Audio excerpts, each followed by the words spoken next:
그래서 우리가 모르는 게 많아요. 사도행전 공부해도 사도행전 성령님에 대해서 공부하는데 성령님 우리가 얼마나 알겠어요? 참 많이 모르죠. 또 성령님 위해서 교회가 세워졌는데 이 교회가 뭐냐 할 때 교회에 대한 하나님의 경륜도 잘 모르잖아요. 성경에 보면 이 교회에 대해서 창세 전에 택했다. 만물을 창조하시는 하나님 속에 감췄던 비밀의 경륜이다. 영원 때부터 라는 말씀으로 교회를 이야기하고 있는데, 하나님 영원한 경륜 속에서 계획돼 가지고 주님의 오심으로 교회가 생겨나고 여러분과 내가 하나님의 자녀가 돼서 교회라고 하는 이러한 새로운 피조물, 성경에는 아담을 통해서 태어난 옛 창조가 있어요. 옛 창조. 근데 그리스도를 통해서 태어난 우리는 새 창조예요. 그래서 그런 누구든지 그리스도 안에 있으면 새로운 피조물이라. 이게 옛날 것을 이렇게 개선해서 만들어진 게 아니라 완전히 새로 창조된 게 교회예요. 하나님의 눈으로 보실 때 한 새 사람, 하나님 창조물. 에베소서에 보면 사도 바울이 로마 감옥에 계시면서 교회에 대한 계시를 받았는데, 그리고서 이 에베소서 쓰면서 찬송하리로다. 하나님과 우리 주 예수의 아버지께서 그리스도 안에서 하늘에 속한 모든 신령한 복으로 우리의 복 주시되 곧 창세전에 우리 그리스도 안에서 택하사, 이런 말씀이세요. 찬송이 흘러나오는, 하나님의 경륜 생활할 때 너무 기이하고 놀랍기 때문에 하나님을 찬송하는, 하나님 곧 우리 주 예수의 아버지께서, 이 의미가 큰 거예요. 우리 주 예수의 아버지는 우리의 아버지와 같은 거예요. 그러니까 우리를 대표해서 하는 말씀과 같은 거예요. 그러니까 아브라함의 하나님, 이삭의 하나님, 야곱의 하나님 그러잖아요. 이스라엘의 조상의 하나님이신데, 신약에서는 우리 하나님은 우리 주 예수 그리스도의 하나님 아버지. 하나님이 단 하나님이 아니라 아버지예요. 아버지. 구약은 여호와 하나님이잖아요. 만군의 여호와 하나님. 그러니까 임금과 백성의 관계라면 오늘 우리는 아버지와 자식의 관계. 하나님 우리 아버지.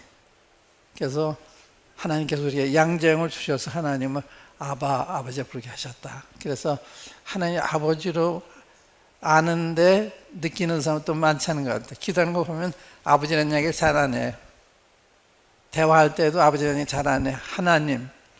하나님은 모든 사람 하나님이지만 아버지는 그에게 태어난 사람만 아버지예요. 그렇죠? 네. 대통령이 우리의 대통령이지만 그 자식만이 그의 아버지죠. 그러니까 하나님과 우리 굉장히 친밀한 관계. 그래서 우리 주 예수의 아버지께서 그리스도 안에서 하늘에 속한 모든 신령한 복을 우리의 복 주시되, 그러니까 우리에게 복을 주시는데 빼놓은 것이 하나도 없어요. 하늘에 속한 복. 이스라엘 백성은 땅에 속한 복이거든요. 땅에서 잘 되는 거. 우리는 땅에서 잘 되는 게 아니야. 하늘에 속한 복. 그러니까 우리의 복은 하늘나라에 가야 진짜 알게 되는 거예요. 그래서 사도 바울이 고린도후서 4장에 보면 우리가 낙심하지 아니하노니 우리의 겉살을 굽혀하는 우리의 속은 난로스럽도다. 우리 잠시 받는 환난에 경한 것이 영원한 영광에 중한 것을 이루게 하미니 우리가 돌아보는 것은 보이는 것이 아니요 보이지 않는 것이니 보이는 것은 잠깐이요 보이지 않는 것은 영원하다. 이 놀라운 말씀이잖아요. 이제 우리가 이제 여기 속해 있는 우리잖아요. 우리는 보이는 것을 따라가는 사람들 보이지 않는 거, 하나님도 보이지 않잖아. 한라도 보이지 않잖아. 우리의 돌아보는 건 보이는 것이냐 보이지 않는 것이냐. 보이는 것은 잠깐이요, 보이지 않는 것은 영원하다. 그래서 영혼을 위해 사는 사람 많지 않잖아요. 보이는 것만 보고 살지 그 이상은 못 보니까. 그러니까 이런 거 저는 기적이에요. 이렇게 보이지 않는 하나님, 보이지 않는 한나라를 보는 것처럼 알고 믿고 그걸 살고 있으니까 굉장한 변화가 우리한테 일어난 거예요. 보이지 않는데 보이는 것처럼 알고 믿고 그렇게 살고 있잖아요. 그래서 사도 바울이 우리의 잠시 받는 환난에 경한 것이 이 세상에 우리 받는 게 환난인데 잠시 받는 건데 잠시 받나 그랬어요. 근데 이게 아픈 사람들한테는 잠시가 아니죠. 몇 년, 몇십 년 이렇게 병상에서 이렇게 고생하는 분들도 있는데 결코 잠시 아닌데 우리가 받을 영광의 영원한 것과 비교할 때 잠시라는 거예요. 우리의 잠시 받는 환난에 경한 것이 영원한 영광에 중한 것을 이루게 하면, 그러니까 우리가 받은 영광이 영원하기 때문에 우리가 받는 환난을 잠시라고 비례해서 말씀한 거예요. 그리고 잠시 받는 환난에 경한 거, 또 경한 것이 아니잖아요. 어떤 사람은 굉장히 어려운 질병으로 시달리고 또 신체장애로 살아야 되고, 근데 그게 가벼운 게 아닌데 우리가 받은 영광이 너무 크니까 거기에 비하면 경하다 그런 거예요. 그러니까 오늘 우리가 받은 이 축복을 우리는 너무 모르죠. 장차 우리에게 임할 이 영광, 이걸 우리는 몰라요. 막연히 그런 걸 믿고 우리가 이제 기다리고 있긴 하지만 잘 모르잖아요. 그러니까 우리가 참 신비한 사람들이에요. 신비한 사람들. 또 우리가 앞으로 받을 영광은 세상의 것과 좋게 비교할 수 없는, 그걸 정말 안다면 세상에 부러울 것이 없죠. 하나도 부러울 것이 없어요. 부든지 권세든지 명예든지 하나도 부러울 것이 없어요. 그런데 그걸 잘 모르니까 가장 좋은 것을 가지고 가장 큰 것을 가지고 있으면서도 가난한 사람처럼 이렇게 자신을 보고 어떤 때는 낙심하고 그런 경우가 있을 수도 있는데, 그러니까 우리가 지난 이 시간이 참 신비하다는 생각이 든 거예요. 그러니까 우리가 사도행전 공부하는데 그 사도행전 1장에 부활하신 주님이 나타나셔서 제자들을 만나서 이야기하시는 장면이 나오는데, 이 그리스도는 어떤 분이에요? 영원하신 분이에요. 하나님이세요. 그분이 사람의 형체를 취하시고 우리를 사랑하시기 때문에 우리 곁에 오시기 위해서 우리와 같은 혈육을 취하신 거예요. 그러니까 그것이 얼마나 우리를 사랑하셨으면 그렇게 하셨을까. 사형체를 취하시고 우리 곁에 오셔서 우리가 죄 때문에 받아야 될 형벌을 대신 받으시기 위해서 혈육을 취하신 거예요. 그리고 이 땅에 오셔서 주님이 당하실 거 다 하셨잖아요. 주님은 33년 동안 계사하신 거로 알려져 있는데 30년은 그냥 그 비공식적으로 사셨다면 마지막 3년은 주님의 공생애라고 그래요. 이제 아버지의 그 세상에 보낸 목적을 이루기 위해서 이제 공적인 삶을 시작한 것이 이제 30세인데 3년 동안 주님이 사시면서 그렇게 놀라운 일을 많이 하셨어요. 그런데 사람들이 몰라 봐요. 그렇게 놀라운 일, 지금까지 보지 못한 일을 하시는데도 주님을 배척하고 오해하고 반대하되 십자가에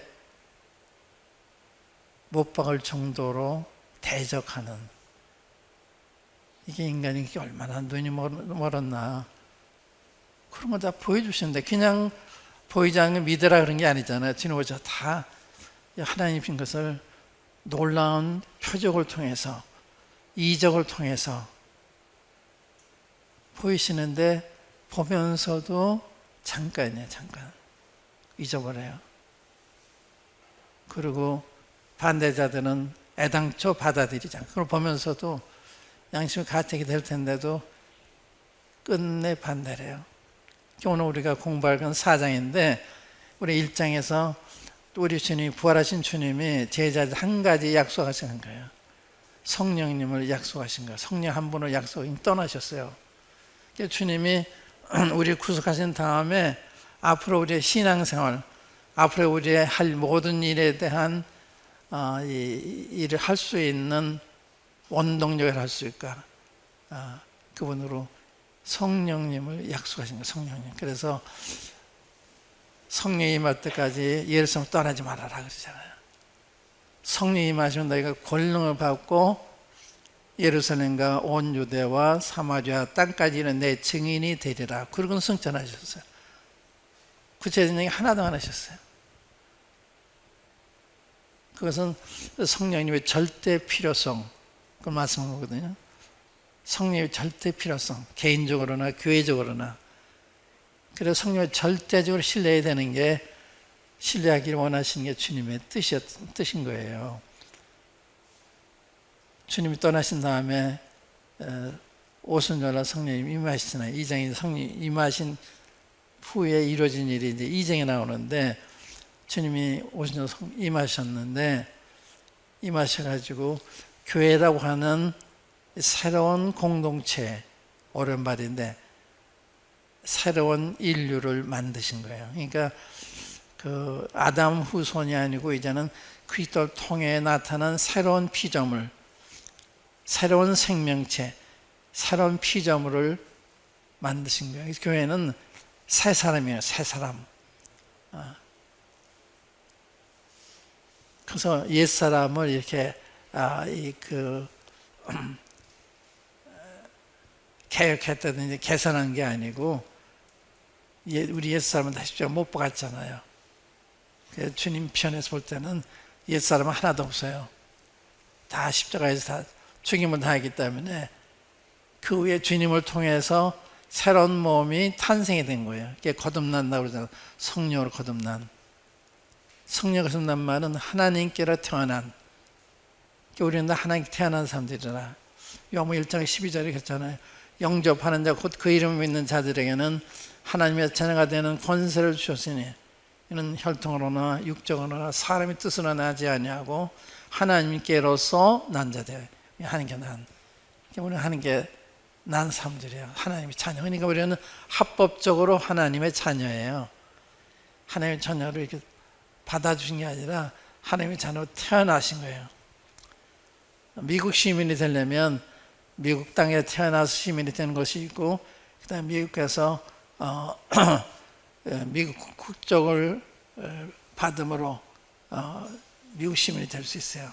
그러니까 본교에 태어나서 미국 사람 된 건 진짜고, 나중에 거기 가서 이제 그 시민권을 받아서 미국 사람이 된 건 그 양자 된 거나 똑같은 거죠. 우리는 그게 아니고 태어난 하나님의 자녀다. 태어남의 자녀. 그래서 2장에 보면요, 베드로가 복음을 전하잖아요. 그리스도를 전파해요. 예수님이 누구신 걸 전파해요. 그걸 자세히 보면 보통 분이 아니에요. 보통 분이 아니에요. 그분을 전하니까 그분을 반대하던 사람들이 3,000명이나 회개하고 주 예수의 이름으로 세례를 받고 사도의 가르침을 받아 서로 교제하며 떡을 떼며 기도하기 전에 힘쓰는 이런 새로운 모임, 새로운 공동체, 새로운 것이 나타난 거예요. 그게 사도행 2장에서 보는 게, 그것을 교회를 새로 생겨난 교회, 완전히 새로 창조된 교회, 이거 우리가 보는 거예요. 우리가 유대인이나 헬라인이나 종이나 자유자나 다 한 성령의 세례를 받아 한 몸이 되었고 다 한 성령 마시게 하셨다. 그래서 우리는 성령님을 통해서 교회에 연합된, 그래서 그리스도의 몸이 된 거예요. 우리 그리스도의 몸. 그리스도의 몸이란 말은 그냥 교리가 아니에요. 실제 주님의 몸이에요. 주님은 우리 몸이 머리시잖아요. 우리 몸이잖아요. 그래서 사도 바울이 믿기 전에 그리스도인들을 핍박하니까 주님이 나타나셔가지고 사울아 사울아 왜 내가 나를 핍박하느냐, 내 제자를 핍박하지 않고 왜 나를 핍박하느냐. 교회를 핍박하는 건 주님이 핍박하는 거예요. 성도들이 핍박하는 건 주님이 핍박하는 거예요. 그렇게 존귀한 존재가 된 거예요. 그리스도의 몸에 우리는 각 지체가 되어 있고 주님은 머리가 되겠어요. 그것이 우리 사도행전 2장에서 보는데, 성령에 충만하니까 세상에 아랑곳이 곳이 없어요. 이 패역한 세대 구원을 받으라 그러니까 그 말을 받는 사람들이 세례를 받으며 그날에 제자 수가 3,000여 더하더라. 3,000명이 하루 사이에 교회에 연합이 됐어요. 그것이 뭐였느냐? 사도의 가르침에 미래 전혀 힘있어 하나님 말씀 공부에 전혀 힘있어. 여러분들이 지금 하나님 말씀 공부하기 위해서 추운 날 이렇게 나오신 거죠. 하나님 말씀은 공부에 전혀 힘쓴 거예요. 이게 성령님이 임하셨기 때문에 나타난 현상이에요. 사도의 가르침을 받아서 교제하며, 이 교제는 게 뭐예요? 이게 놀라운 거거든요. 그 참 교회는 자연 발생적이에요. 이건 교회 가자 되는 게 아니라 가고 싶은 거예요. 성도에 대한 사랑이 생기기 때문에 보고 싶고 또 만나면 헤어지기 싫고, 이게 성도의 교제거든요. 성도가 오려면 도와주고 싶고, 그래서 사도행 2장에 보면 집 있는 사람 팔아서 가난한 자를 도와주고, 매일같이 성전의 무기를 힘쓰고 기쁘고 순전한 마음으로 떡을 떼며 이렇게 모인 게 교회예요. 그래서 그걸 자세히 보셔야 돼요. 보면 우리도 그런 마음 다 가지고 있는데 이제 정도의 차이가 있죠. 우리도 성도를 사랑해요, 다. 그런데 정도의 차이가 있어요. 성령의 충만하면 그렇게 되는데 아직 충만하지 못하니까 우리는 육신이 많이 우리를 방해하죠.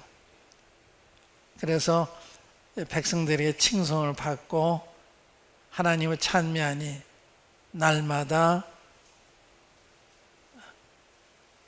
구원받는 사람이 더해지더라. 날마다 주께서 날마다 구원받는 더하시더라. 이게 초대교회의 모습이에요. 날마다 모이기를 힘쓰고 날마다 예수 그리스도라 증거를 쉬지 않냐. 그러니까 날마다 구원 역사가 일어나는 거예요. 이게 초대교회입니다. 여러분들 그 비슷한 게 있어요. 똑같지는 않지만 그런 비슷한 게 놀라운 거예요. 이 자체도 놀라운 거예요. 우리가 부족하지만 우리에게 영혼으로 살아가는 마음, 교회로 살아가는 마음, 형제자매로 살아가는 마음이 있다고 하는 것은 굉장히 놀라운 거예요. 이게 없다면 안 되는 거예요. 이게 없다는 건 성령이 안 계시다는 증거거든요. 성령이 계시면 하나님 말씀이 사모가 되고 성도들을 보고 싶고 떡을 떼기 싶고 기도하기를 힘쓰고 이런 게 원해서 되어지는 거예요. 그러니까 교회는 성령님의 감동으로 이렇게 자원해서 진행되는, 운영이 되는 게 교회예요. 그건 2장에서 보잖아요. 2장에서. 또 3장에 보니까 3장에 우리가 이제 지난 시간에 공부를 했는데 3장의 중요한 포인트는 뭔가 하면 나면서 신제자가 된 사람을 베드로 요한이 나사렛 예수의 이름으로 걸으라 그래서 걷잖아요. 그 기적을 보고 예루살렘이 놀란 거예요. 그 사람들이 베드로 요한이 그러니까 저분들이 이런 기적 행한 줄 쳐다보니까 왜 우리의 경건과 우리의 권세를 든 것처럼 우리 쳐다보느냐. 우리가 한 게 아니다. 여러분들이 죽인 나사렛 예수의 이름으로 이 사람이 걷는 거다 하고 증거를 해요. 그러면서 이건 이미 성경에 예언된 건데 그대로 된 것인데 여러분과 여러분들의 관원들이 알도 못해서 그랬으니 이제라도 회개하면 그리스도로부터 좋은 날이 임하게 될 것이다. 새로운 날이 임하게 될 것이다. 이렇게 얘기해요. 이거 무슨 뜻인가 하면 주님 십자가 못 박아 죽였잖아요. 그런데 알지 못해서 그랬다. 이렇게 관대하게 봐주신 거예요. 다시 한번 기회를 주신 거예요. 회개할 기회를. 살인했으면 기회가 없어요. 그런데 과실치사, 우리가 차를 운전해 가다 몰라서 사람을 쳐서 사람이 죽었다 그런 건 과실치사잖아요. 고의적으로 죽인 거가 다르잖아요. 그런 경우에는 하나님께서 도피성을 만드셔가지고 거기에 달려가면 살아요. 그래서 이 3장에서는 하나님께서 주님 십자가 못 박은 사람들에게 과실치사로 취급을 하시면서 지금이라도 회개하면 하나님께로부터 새로운 날이 임할 것이다. 그게 핵심입니다. 이게 놀랍죠? 얼마나 자비하세요. 십자가 못 박고 그렇게 무도하게 비정하게 주님을 십자가에 못 박았는데 어떠한 벌을 내려도 할 말이 없는 입장인데 몰라서 그랬으니까 지금이라도 회개하면 제사 안 받고 유쾌하게 되는 날이 올 것이다. 그런데요, 4장에 보니까 안 받아들여요. 이제 4장을 보겠습니다. 오늘 4장 공부할 건데 4장 보세요.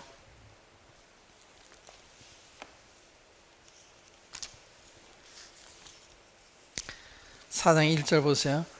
그 강력한 메시지, 그 확실한 메시지 듣고 나서도 유대교 지도자들이 어떻게 행동하느냐 그걸 보면서 참 인간은 약하구나, 인간은 참 불쌍하구나 하는 걸 알 수 있는데 보세요. 4장 1절에 사도들이 백성에게 말할 때 제장들과 성전 맡은 자와 사두개인들이 이르러, 제장은 그 유대교의 중요한 분들이잖아요. 성전 맡은 자, 사두개인. 사두개인들은 오늘날로 말하면 자유주의 사상을 가진 이런 사람들이에요. 이 사두개인들은 부활을 안 믿어요. 영혼도 안 믿어요. 천사도 안 믿어요. 영적인 것을 안 믿는 이런, 오늘날 이제 자유주의 신학이라는 게 있어요. 그 사람들은 성경을 안 믿어요. 하나님 말씀 안 믿어요. 성경에 있는 모든 표적을 다 부정해요. 제가 그런 신학교에 다니다가 이제 그만뒀는데 무슨 얘기 하는가 하면 하나님이 자연 법칙을 세우셨는데 자연 법칙을 어기고 처녀가 아이를 낳을 수 있겠냐, 물 위로 걸을 수 있느냐, 보리떡 따서 5천 먹을 수 있느냐, 이런 식으로 판단하는 거예요. 제 친구 중에 한 사람이 미국에서 박사학위를 받고서 새 번역, 공동 번역이 있죠. 가톨릭 그 신학자들과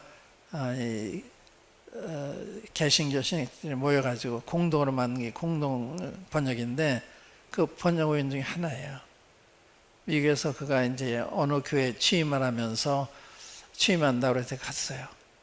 근데 요나서를 강의하는데 제가 놀랐어요. 아주 훌륭한 사람이고 참 좋은 사람인데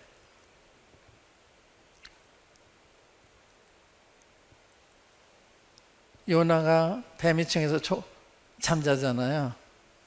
예수님도 배에서 졸으셨다, 주무셨다. 그렇게 설명을 해요. 근데 끝나고 나서 다시 만나서 내가 얘기하면 좀 내가 오늘 기대를 많이 했는데 좀 실망을 했다. 어떻게 요나서 그렇게 얘기하냐? 그랬더니 요나서는 옛날에 일기장 같은 것을 나중에 이렇게 성경이라 그런 거다 이런 식으로 얘기를 해요. 그래서 그러니까 사람이 그런 사람이 아니었는데 신학교 가서 잘못 배우니까 이제 그런 사람이 된 거예요. 그게 사두개인들이 그런 사람이라. 부활을 안 믿고, 굉장히 사상적으로는 아주 앞선 사람이라고 할 수 있어요. 앞선 사람. 그러니까 세상에 앞선 사람이 별게 아니에요. 앞선 얼마나 앞서요. 알면 얼마나 알아요. 그러니까 사람은요, 정말 알면 모른다는 걸 고백하는 거예요. 우주가 얼마나 커요. 지구는 모래 하나에 지나지 않잖아요. 그 속에 나는 뭐예요? 아무것도 아니죠. 그러니까 90.99은 우리는 모르고 있는 거예요. 안동하는 게 없는 거예요. 그걸 아는 사람은 큰 소리를 못 해요. 근데 많은 그 학자라는 사람들이 그런 큰 소리 하는 경우도 있잖아요. 그러니까 이제 그거는 모른다는 걸 의미하는 거예요. 모른다는 걸. 아는 사람은 그런 거예요. 아는 사람은 감히 입을 벌리지 못해요. 너무 모르는 게 많으니까. 사두개인들이 그런 류의 사람이다. 성경에 보면 사두개인들이 바리새인이잖아요. 바리새인들은 정통신앙가들인데 생명이 없는 정통신앙가. 그들 주님 죽이잖아요. 성경을 가지고. 그러니까 이 성경을 잘못 해석하면 이게 큰일 나는 거예요. 잘해석하면 사람을 살리는 거지만 잘못하면 사람을 죽이는 거예요. 그러니까 이 사람들 쌍벽이 있는 거예요. 사두개인들과 이 바리새인들. 이건 정통, 이건 자유주의 사상가들. 그러니까 이 바리새인들 성경 문자를 믿는 것은 굉장히 훌륭한 거 우리도 같은데, 그런데 성경을 문자로 믿는 거하고 성령님을 통해서 말씀 깨닫는 건 다른 거예요. 근데 바리새인들은 성령을 통해서 성경하는 게 아니고 문자적으로만 알고 있었어요. 그래서 안식일을 지켜라 하면 안식일의 뜻은 모르는 거예요. 그래서 안식일에 일하면 무조건 정죄하고 누가 안식일날 일하나 안 하나 그걸 주목하고 그러잖아요. 근데 주님은 안식을 지키신 거예요. 그래서 안식일날 환자들 고치시잖아요. 아픈 사람은 안식이 없잖아요. 그러니까 주님이 그 안식을 주시기 위해서 안식일날 일하니까, 안식일날 일한다고 비난하니까 주님 대답이 내 아버지께서 이제까지 일하시니 나도 일한다. 이게 유명한 대답이죠. 그 안식은 아담이 범죄한 다음에 깨진 거예요. 그 안식을 회복하기 위해서 주님이 오셔서 십자가에서 희생을 당하신 거거든요. 우리가 안식을 주시게 주님이 오신 거예요. 안식일을 보면 막 비난하고 정죄하고, 근데 주님은 다르게 보셨잖아요. 안식을 보셨어요. 일을 보신 게 아니라. 또 죄에 대해서 말씀해줘. 주님은 죄를 미워하시죠. 주님의 눈은 정결하여 죄를 감히 보시지 못하세요. 그런데 바리새인들은 죄를 미워한 나머지 죄인까지 미워해요. 우리 주님은 죄는 미워하시지만 죄인은 사랑하세요. 이게 다른 점이에요. 그러니까 주님이 죄인의 영접하고 함께 식사하니까 비난하잖아요. 이 사람이 죄인의 영접하고 함께 식사한다고. 너무 모르는 거예요. 하나님 마음을 못 배운 거예요. 문자만 배웠지, 성경은 배웠지, 하나님 마음은 배우지 못한 거예요. 영 다른 해석이 나왔잖아요. 성경은 성령을 통해서 볼 때 참 뜻을 알게 되는 거예요. 똑같은 성령을 가르쳐도 성령을 통해 배운 사람의 가르치는 것과 그리스도인 가르치는 다른 거예요.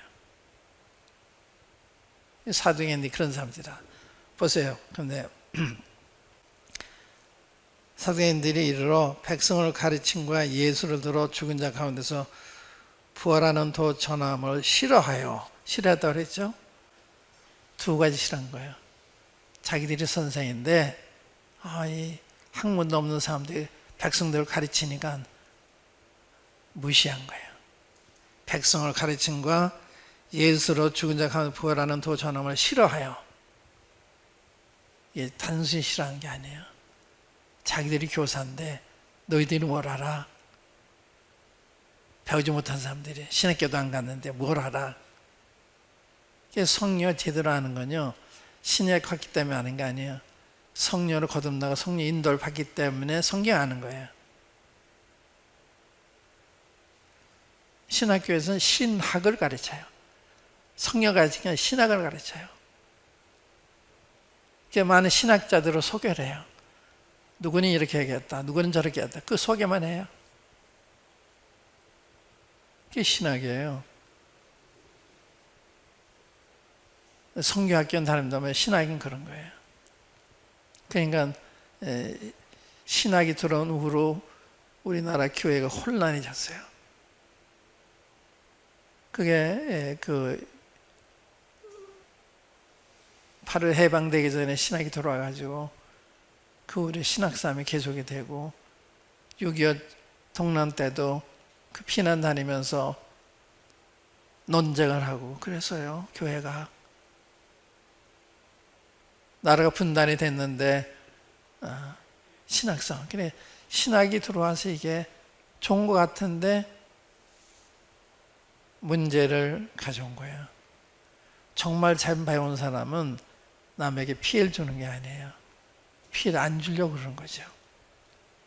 내가 안 나는 게 남에게 피해 준다는 게 아는 게 아니잖아요. 진짜 아는 거는 남에게 도움이 되는, 덕이 되는, 진짜 아는 거거든요. 그러니까 신학이 들어와서 교회들이 혼란해지고 지금까지 혼란한 거예요.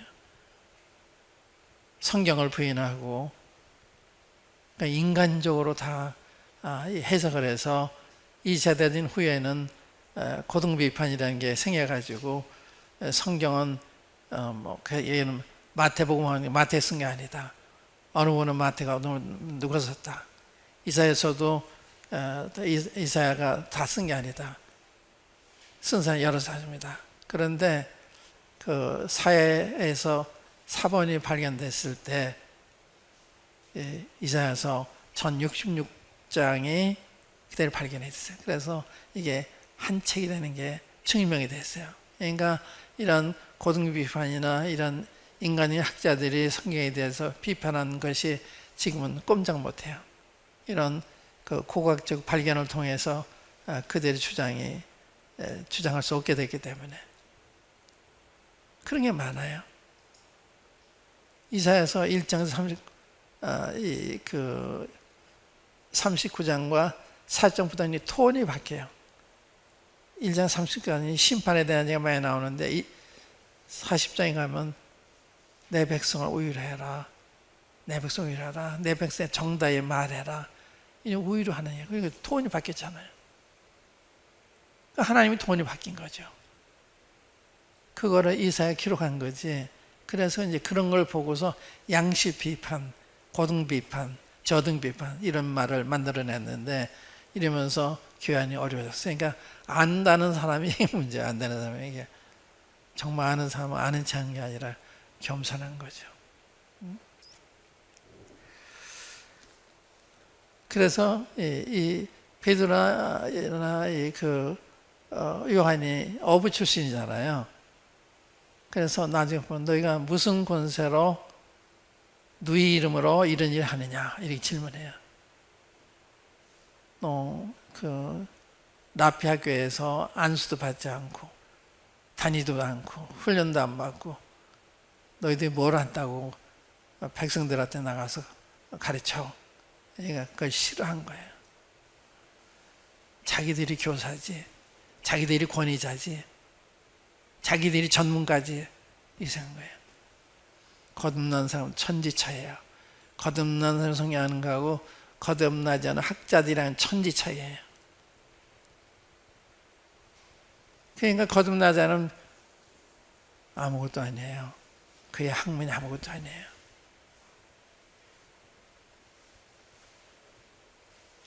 이게 굉장히 중요한 말씀을 드리는 것입니다. 그러니까 거듭난 사람은 눈으로 보고 아는 거예요. 거듭나지 않은 사람은 소경으로 선고서 코끼리는 이렇게 생겼다 저렇게 생겼다 이런 얘기하는 거 똑같아요. 특별히 이제 부활에 대한 얘기를 하니까 사두개인들이 너무 걸리는 거죠. 자기들 부활을 안 믿는데 부활에 대한 얘기를 하니까. 그래가지고 잡았어요. 잡아서 가뒀어요. 가태형임금을 했는데 이때부터 이제 교회 핍박이 시작이 된 거예요. 교회 핍박이. 그래서 이제 계속되면 이제 교회 핍박이 얼마나 심해지는 걸 볼 수가 있는데 핍박에 대한 이야기가 좀 필요하죠. 핍박. 그리스도인과 핍박. 교회와 핍박. 핍박은 성경에 보면 이건 축복이에요. 그리스도를 위해서 핍박을 받는 복이 있다 그랬잖아요. 그러니까 나를 인해서 욕을 먹고 핍박을 받고 거짓 증거를 받을 때는 기뻐하고 뛰놀아라. 너희 상이 하늘에서 크다. 너희 전에 선자들도 그같이 당했다. 그래서 핍박하는데 기뻐하라는 거, 낙심하지 말고 기뻐하라는 거예요. 그래서 이제 우리가 4장, 5장에 보면은 사도들도 주님의 이름을 위해서 능력받는 일에 합당한 자로 여기시며 기뻐하면서 날마다 집에 있든지 성전에 있든지 예수를 그리스도라 생각을 쉬지 않았다. 이런 거예요. 그러니까 성령님의 능력이 얼마나 놀라운가. 그 성령에 의해서 그런 교회가 생기고 또 남은 산주명이가 이제 일으킴을 받고 또 이런 놀라운 이야기를 하는데 두려움이 없어졌어요. 내가 아는 게 확실하니까. 베드로가 전에는 확실하지 않았어요. 그러니까 정말 소녀 앞에서 예수 모른다고 부인하고 맹세를 하면서 저주를 하면서 부인하던 사람이 이제는 주님을 십자가에 못 박은 당사자들인 공회 앞에 나서서 여러분들 죽였는데 하나님이 살리셨습니다. 이렇게 증거하잖아요. 너희 건축에 버린 돌이 집에 모퉁이 들이 됐다 하고 그 주님을 증거하잖아요. 이게 담대한 거예요. 왜? 아니까 담대한 거예요. 자기가 아는 것이 그냥 그럴 거다 한 게 아니라 확실히 아니까 담대하게. 그래서 이스라엘 사람들 내 말에 귀를 기울여라. 내가 얘기해 주겠다. 이러잖아요. 우리도 마찬가지죠. 우리 아니까 확실하게 얘기할 수 있는 거예요. 그냥 확실히 모르는 걸 아는 체 하는 게 아니죠. 여하튼 이제 핍박이 시작이 됐는데 핍박은 그리스도인의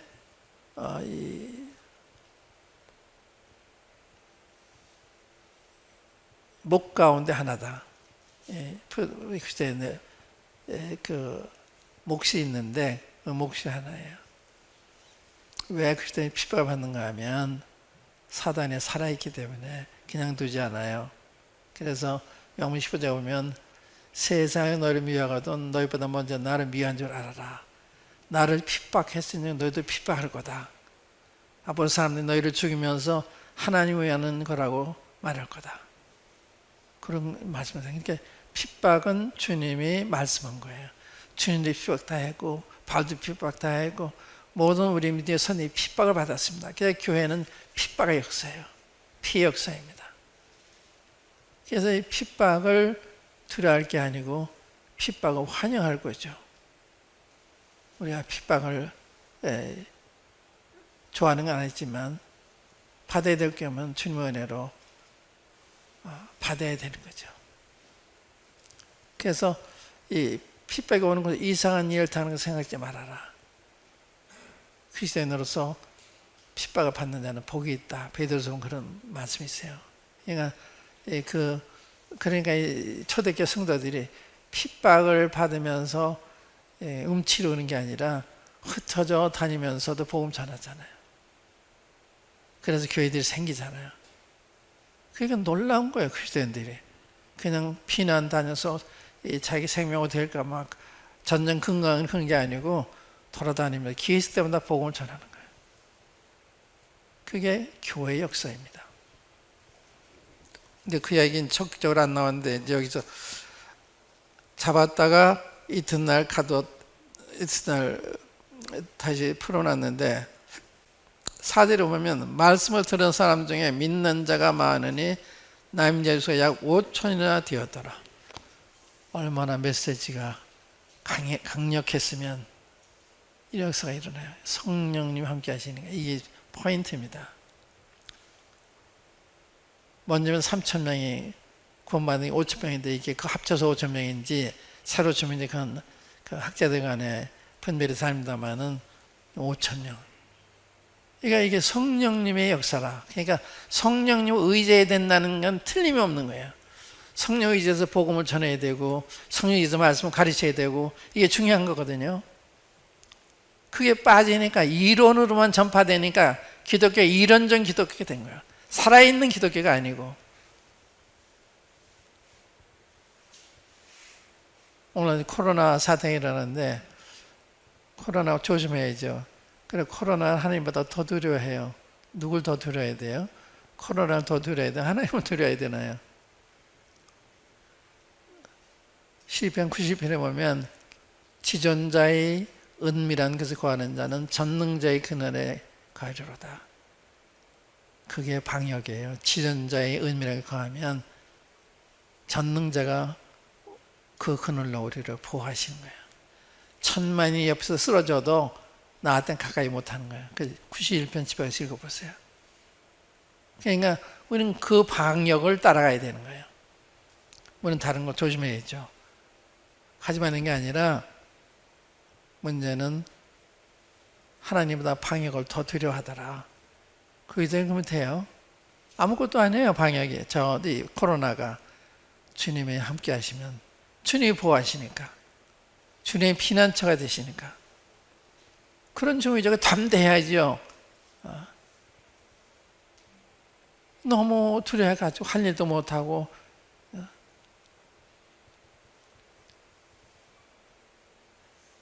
그래서 우리가 이제 모이는 것도 거리두기 이런 것 때문에 제대로 모이지 못하는데 그러니까 그걸 받아서 하더라도 또 가정에서는 두세 가정이 모여서 예배 드릴 수 있잖아요. 그러면 여기 온라인으로 혹은 줌으로 말씀 듣고 또 많지않은 두세 가정이 모여서 주님 예배하면 되잖아요. 주님 그걸 기뻐하시는 거예요. 그건 스탑하면 안 되는 거예요. 예배는 주님이 예배하는 자를 찾으시잖아요. 그런데 이런 것 때문에 예배 중단하면 어떡할 거예요? 예배는 계속해야 되는 거예요. 그러니까 정부가 이러니까 우리가 이걸 존중해서 많이 못 모이니까 그대로 실천할 때 그럼 교회에서 가정에서 몇 가지 모이면 괜찮아요. 그건 정부 시대에 잘못되는 게 아니니까. 그건 이제 우리만이 아니고 이웃 사람들을 생각해서 할 필요가 있어요. 이웃 사람들이 우리가 그렇게 하면 불안해하니까 모르니까 그분들한테 뭐 우리 주장해야 알아듣지 못하니까 그들한테는 그걸 존중을 하면서 우리끼리는 담대히 모이는데 우리가 만찬하는데 코로나가 그에 침투하겠어요? 침투한다고 믿으세요? 전에 우리가 그 잔을 마실 때도 이 한 잔을 마실 때 처음이에요. 근데 균이 번진다고 불평하는 분들이 있었어요. 그렇게 될까요? 그런 소리 들어본 적이 없어요. 그러나 이제 그런 무슨 간염이라든지 감기가 다니면 다른 성도를 위해서 잔을 가지고 따라서 이렇게 전염되지 않도록 하는 건 좋은 거죠. 그런 건 자기를 위해서 그렇게 믿음을 행하는 모르지만 남에 대해서 강요할 수는 없잖아요. 그러니까 이제 이런 점에 있어서 운 있는 사람들이 이런 때 어떻게 처신해야 되느냐? 믿음이 필요해요. 시편 91편 읽어보세요. 그러면 어떻게 처신해야 되느냐? 예배를 중단하면 안 되잖아요. 그러니까 가정에서 두세 가정이 모여서 이렇게 조용히 예배 드리고 말씀 듣고 성도는요 교제가 필요해요. 교제가 지금은 서로 못 만나니까 교제의 결핍증이 있어요. 사람은 그 정서적인 필요, 영적인 필요가 있잖아요. 육체적인 필요가 있는데 우리가 밥을 먹어야 배불러지는 것처럼 정서적으로도 서로 교제를 해야 이게 충족이 되는 거예요. 그래서 교제가 없으면 성도들이 방어해요.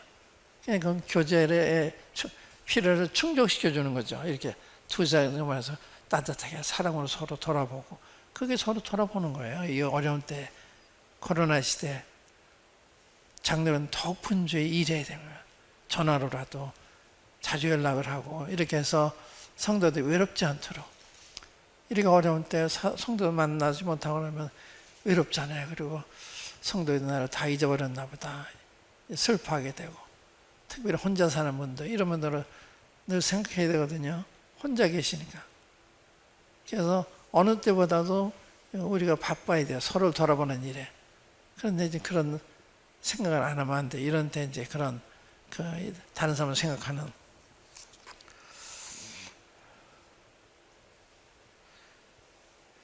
5천이나 더 하더라.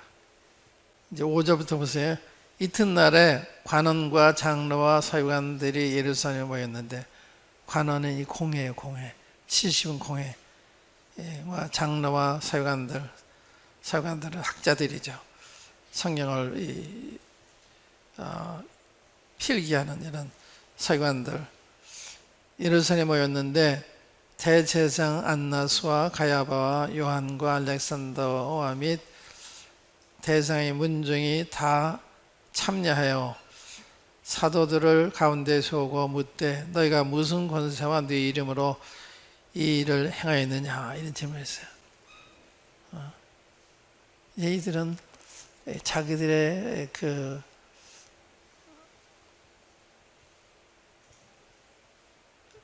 심사를 받아서 안수를 받아야, 인정을 받아야 성령도 가르칠 수 있다고 생각하는데, 너희가 무슨 권세에 이거 해? 그럼 너희 이름으로 이런 거 해야냐? 이게 뭐 질문한 거야. 근데 베드로의 대답이 얼마나 놀라워요. 잘 보세요. 이에 베드로가 성령이 충만하여 가로되 백성의 관원과 장로들아, 만일 병인에게 행한 착한 일에 대하여 이 사람이 어떻게 구원을 얻었느냐고 오늘 우리에게 질문하면, 너희와 모든 이스라엘 백성들은 알라, 너희가 십자가에 못 박고 하나님이 죽은 자 가운데서 살리신 나사렛 예수 그리스도의 이름으로 이 사람이 건강하게 되어 너희 앞에 섰느니라. 이 예수는 너희 건축자들의 버린 돌로서 집 모퉁이의 머릿돌이 되었느니라. 다른 이로서는 구원을 얻을 수 없나니 천하인간의 구원을 얻을 만한 다른 이름을 우리에게 주신 일이 없음이니라 하였더라. 굉장한 이야기입니다. 이들은 예수님을 이단으로 생각하는데 예수님 밖에는 구세주가 없다, 이 이야기한 거예요. 예수 밖에는. 예수님은 구원이 없어요. 이 세상에 주님 밖에는 구원이 없어요. 구세주가 없습니다. 다른 종의 구원이 없어요. 이러면 다른 사람들은 독선이라고 그런다. 그게 사실은 어떡할 거예요? 독선이든 아니든 진리는 하라는 거예요. 그러니까 이게 진리냐 아닌 게 문제지, 진리가 아닌 거 그러면 독선이죠. 그러니까 이거는 굉장한 이야기입니다. 다른 일에서 구원을 얻을 수 없나니 천하인간의 구원을 받으면 다른 일을 우리에게 주신 적이 없다. 굉장한 이야기예요. 누가 이런 얘기 했어요? 성령이 충만한 베드로가. 성령이 충만하기 때문에 이런 얘기 할 수가 있는 거예요. 굉장한 이야기죠. 주님밖에는 구원이 없어요. 주님도 내가 곧 길이요 진리요 생명이니 나로 말미암아 증언 아버지께 올 자가 없다. 얼마나 분노해요. 이 구원은 그리스도밖에 없어요. 교회에 구원이 있는 것이 아니라 그리스도에게만 구원이 있어요. 예수님 믿어야만 구원을 받아요. 어느 교회에 나가 구원 받느냐, 그건 거짓말이에요. 교회는 구원받은 사람들의 모임이 교회예요. 그게 구원의 능력이 있는 게 아니에요. 우리가 그분을 전해서 그분을 통해서 구원의 역사가 일어나는 거지, 우리 교회가 누굴 구원하는 게 아니에요. 교회 얘기만 하는데 그리스도 얘기해야 되는 거예요. 그리스도를 많이 얘기해야 되는데 오늘은 교회 얘기는 더 많이 해요. 그 문제예요, 그게.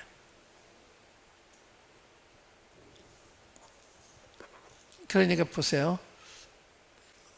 13절에 저희가 베드로와 요한이 기탄 없이 말함을 보고 그 본래 학문 없는 범인으로 알았다가 이상히 여기며 또 그 전에 예수와 함께 있던 줄도 알고 또 병 나은 사람이 그들과 함께 섰는 것을 보고 힐라는 말이 없는지라.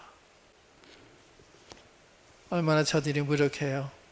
이들은 누구예요? 제사장, 사두개인, 바리새인, 다 학자, 유대교의 중진급 인사들이에요. 그들이 의미 없어요. 성전 미문에 이 남의 난병인 것보다 그걸 고치지 못해서 베드로가 고치잖아요. 다시 말하면 주님이 베드로와 요한을 통해서 역사하시되 저들을 통해 역사를 안 하시는 거예요. 거기에 중요한 포인트가 있습니다. 주님이 누구와 함께 하시느냐. 사람 볼 때도 주님이 함께 하시지 않느냐. 이게 중요한 거예요. 이 교회와 주님 함께 하시지 않느냐. 저 형제와 자매와 주님 함께 하시지 않느냐. 이것이 포인트예요. 그러니까 저들이 학문이 많고 지도자를 오래 했는데도 아무 힘이 없잖아요. 베드로는 아무것도 아닌데 주님이 함께 하시니까 남은 3명이 일어나고 또 이 말씀 증거는 없어 얼마나 권위가 있어요. 이 예수를 주와 그리스도가 되게 하셨다. 그러니까 굉장히 놀라운 이야기 전해요. 권위 있는 절대적인, 그게 우리가 전하는 메시지는 그런 거예요. 우리 걸 전하는 게 아니죠. 이게 진리죠. 그러니까 누가 무슨 말 해도 우리는 흔들리지 않죠. 왜? 이게 진리인 것을 알기 때문에. 그러니까 베드로가 내 말에 귀를 기울여라. 여러분들 정리 아시기 바랍니다. 이러면서 얘기하잖아요.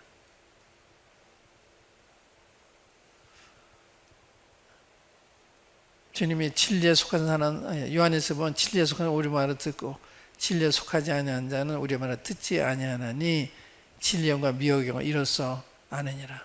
영적 분별인지 아세요?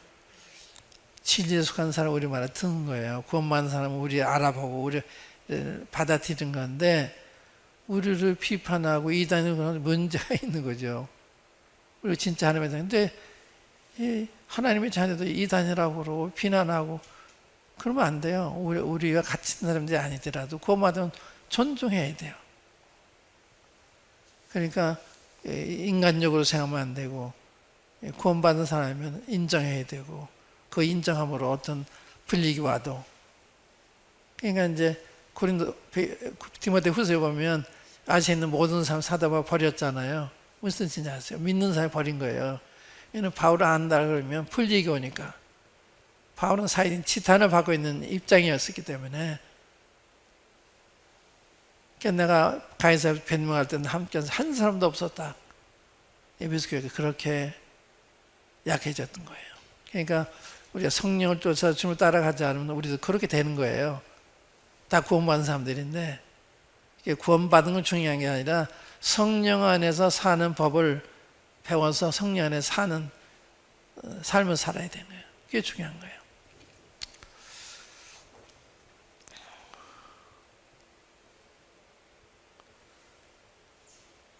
그러니까 이제 도대체 이 사도들을 어떻게 할 도리가 없는 거예요. 거기에 산 증인이 있죠.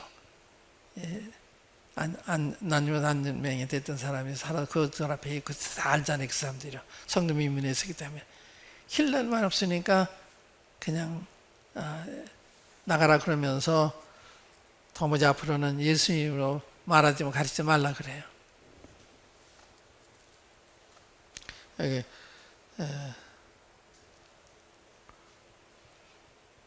18절에 그랬죠.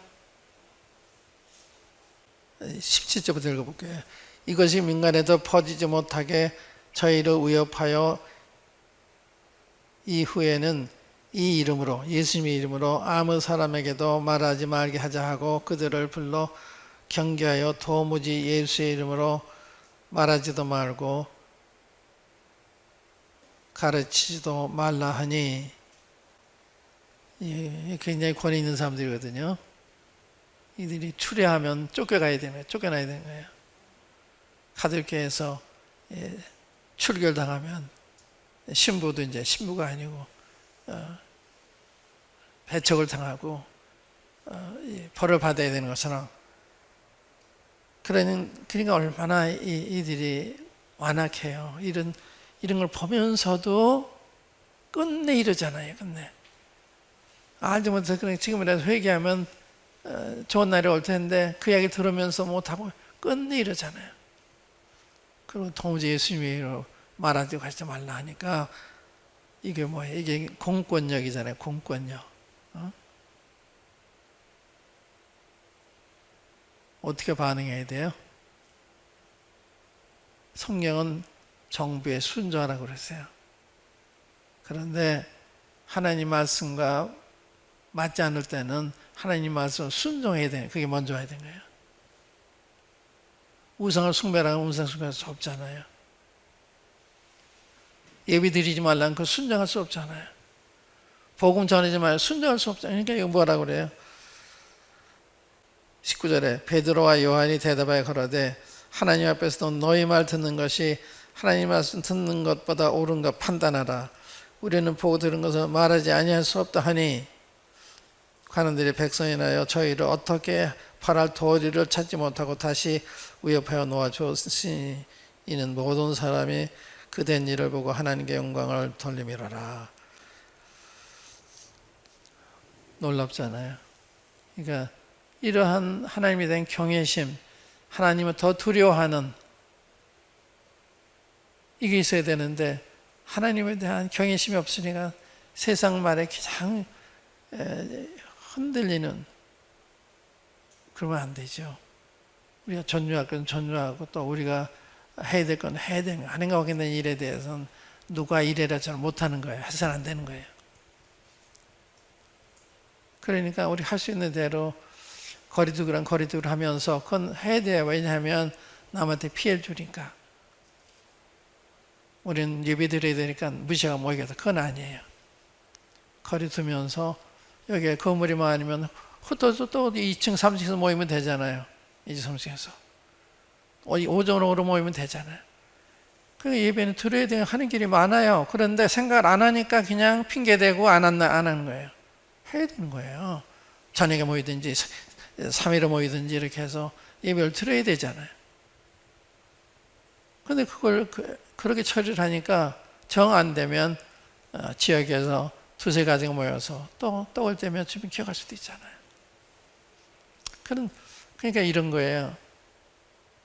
뜻이 있는 곳에는 길이 있다. 뜻을 가지고 있으면 길이 많이 보여요. 뜻이 없으면 있는 길도 안 보여요. 안 보여요. 뜻을 가지는 게 중요하거든요. 하나님 예배에 대한 뜻을 가지고 있으면 기회가 많아요. 그런데 그런 마음이 없으면 있는 길도 안 보여요.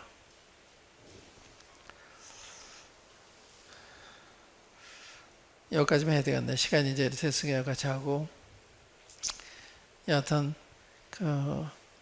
우리는 주님의 은혜로 참 신비한 비밀한 사람도 있고 사람들이 이해 못하는 이러한 길을 가고 있고 또 우리 앞으로 약속된 장래는 너무 놀랍고 사도 바울이 그걸 바라보면서 고난도 핍박도 다 감수한 거예요. 그게 확실하지 않으면 어떻게 고난을 감수하겠어요? 핍박을 감수하겠어요? 성경을 자주 보셔야 돼요. 성경 자주 봐야 믿음이 생기고 힘이 생기고 성경을 더 많이 봐야 되는데 성경 잘 안 봐요. 그러니까 어떻게 이겨요? 지지요. 생각도 안 나죠. 이런데 주님이 기쁘시게 드려야 주님이 우리 기도를 들으시고 나라도 좋게 하시고 세상 좋게 하시잖아요. 우리가 중요해요. 우리가 중요해요. 하나님 우리를 보고 이런저런 일을 하시는 거니까. 기도하십시다.